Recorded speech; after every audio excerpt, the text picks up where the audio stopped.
조갑제 TV 시청자 여러분 안녕하십니까? 2022년 9월 8일 오후 4시 10분입니다. 오늘 점심때 기자 출신 언론사 사장과 식사를 하다가 이런 이야기를 들었습니다. 이분이 아주 여러 부처를 맡았던 아주 유명한 기자 출신인데, 최근에 용산에 있는 대통령실 건물을 구경을 했다고 합니다. 거기 들어가서 여기저기 한번 살펴봤답니다. 그러면서 저에게 걱정이 태산 같다고 이야기했습니다. 왜냐, 거기 가보니까 도저히 이 건물이 대한민국 국격에 맞지 않는다는 것이었습니다. 좀 심하게 표현하면은 구청 같았다고 했습니다. 구청. 여러분, 요새 구청 크게 짓습니다. 저는 구청보다 못하다고 했습니다. 그럴 수밖에 없죠. 국방부는 군사용으로 지은 겁니다.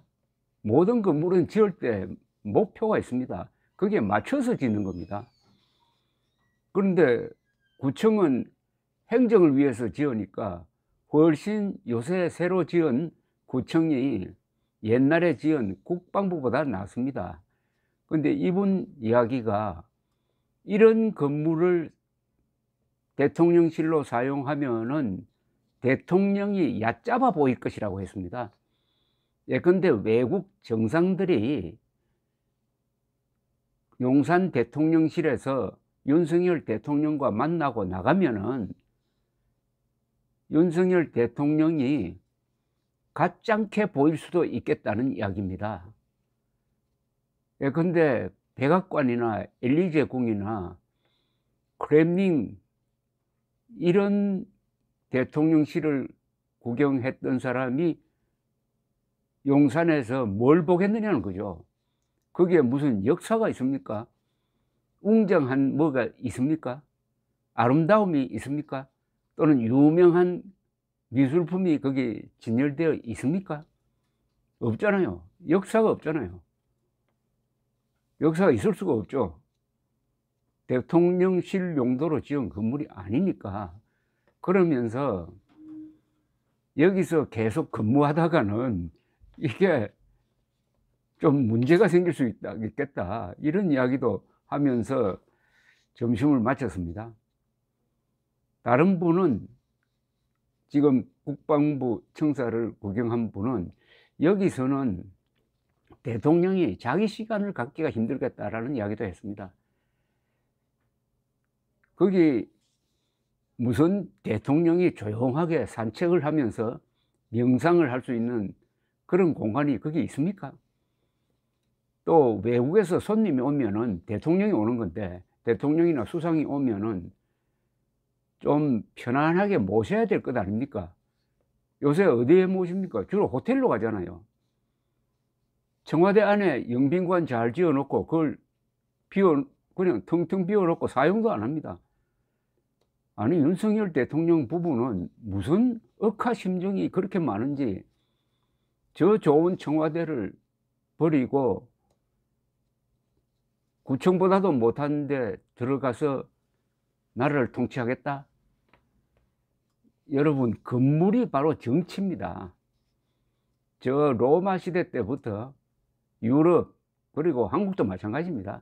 종묘, 경복궁 이런 것을 지은 사람들의 목표는 권위를 세우겠다는 겁니다. 정부의 권위, 왕의 권위, 또는 대통령의 권위를 세워서 통치를 하겠다는 겁니다. 그러니까 잘 지은 건물, 아름다운 건물에 들어가서 진물을 보면 그 사람도 아름답게 보이고 아주 힘있게 보이고 멋있게 보인다는 겁니다. 저게 멋있는 건물입니까? 그 나라의 가장 중요한 건물은 왕궁 아니면은 정부 청사 아니겠습니까? 저런 후진 건물입니다. 사실 저게 후진 건물이에요. 국방부 건물로는 괜찮지만은 대통령궁으로는 절대 쓸 수 없는 건물입니다. 2017년 11월에 문재인 대통령이 트럼프 대통령을 찾았습니다. 백악관에서. 트럼프 대통령이 문재인 대통령에게 아주 선심을 쓰는 것처럼 링컨 룸을 보여주겠다 이렇게 됐습니다. 링컨 룸. 그래서 양국 대통령 내외는 3층으로 올라갔습니다. 백악관 3층에 링컨 룸이 있습니다. 링컨의 침실입니다. 그걸 아주 자랑스럽게 보여주었습니다. 링컨이 여기서 자고 직무를 보았다.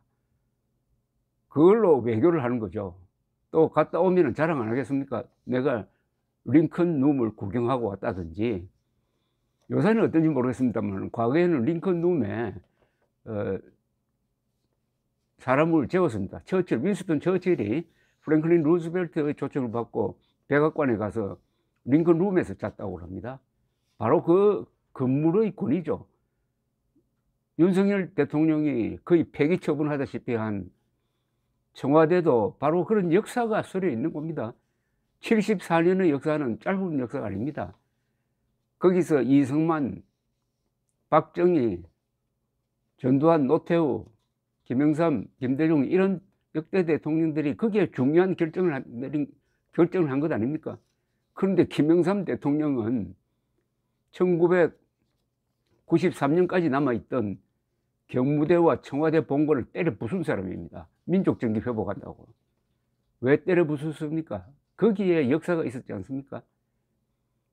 거기서 6.25를 지휘했고 거기서 경제 개발을 지휘했던 그 역사를 때려 부순 사람이 김영삼, 이어서 윤석열이죠. 역사 파괴자입니다. 김영삼, 윤석열은 한국 현대사 파괴자로 기록될 것입니다. 한 사람은 건물을 부숴가지고 파괴를 하고 한 사람은 청와대를 보고 제왕적 권력의 상징이라고 침을 뱉어서 파괴를 하고 그 청와대보다도 훨씬 못한 건물에 들어가서 일을 하면은 사람도 못한 대통령이 됩니다. 못생긴 건물에서 일하면은 사람도 못생긴다 이겁니다. 그러면 앞으로 어떻게 할 거냐? 청와대로 다시 돌아가든지 아니면은 용산에 신축을 해야 됩니다.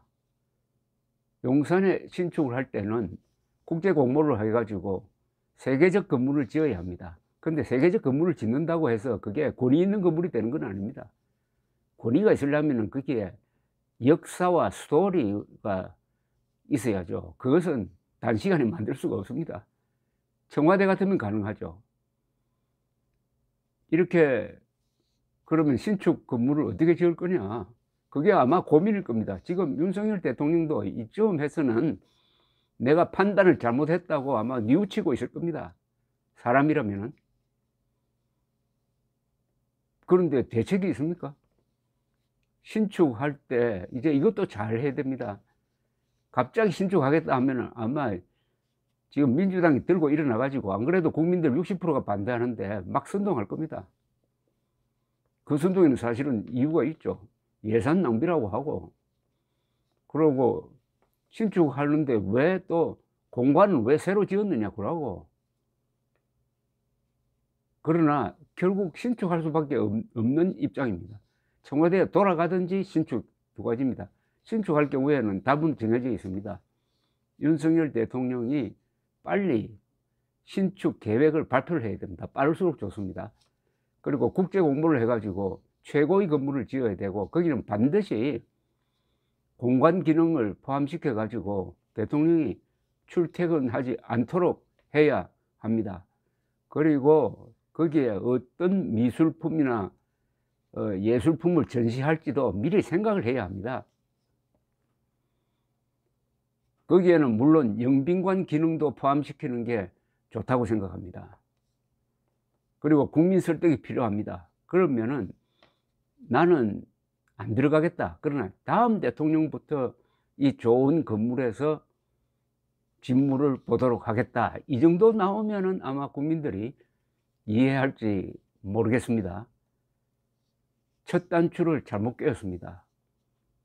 지금 뒤숭숭합니다. 이 국정이 윤석열 대통령이 뭔가 허둥대고 두수가 없어 보이는 것도 바로 저런 건물에서 일을 하면서 저런 건물 앞에서 기자회견하기 때문입니다. 그리고 무엇보다도 저 안에서, 저 공간에서 근무하는 사람들이 붕 떠 있을 것입니다. 들떠 있을 것입니다. 대한민국의 중심에 있어야 됩니다. 이 대한민국도 굉장한 나라 아닙니까? 7대 강대국 아닙니까? 7대 강대국에 저런 건물이 도대체 뭡니까, 저거? 윤석열 대통령이 참 잘못했는데, 이제 이걸 어떻게 수습하느냐가 사실은 더 큰 문제입니다. 이게 오래 가면 오래 갈수록 파생하는 문제는 계속 이어질 것이라고 생각합니다. 첫 단추를 잘못 꿰고 두 번째 단추도 잘못 꿰고 해가지고 한 세 번째 단추쯤 잘못 꿰었습니다. 그런데 그 상태로 계속 옷 입고 돌아다니면은 손가락질만 당합니다. 대통령이 아니라 구청장 같이 행동한다, 이렇게 될 겁니다. 건물은 아까 거듭 말씀드리지만 건물 자체가 역사고 건물 자체가 정치입니다. 위대한 문명은 다 위대한 건물을 만들어냅니다. 윤석열 대통령 하여튼 마음을 비우고 심각하게 생각할 필요가 있다는 것을 오늘 거듭 확인할 수 있었습니다. 감사합니다.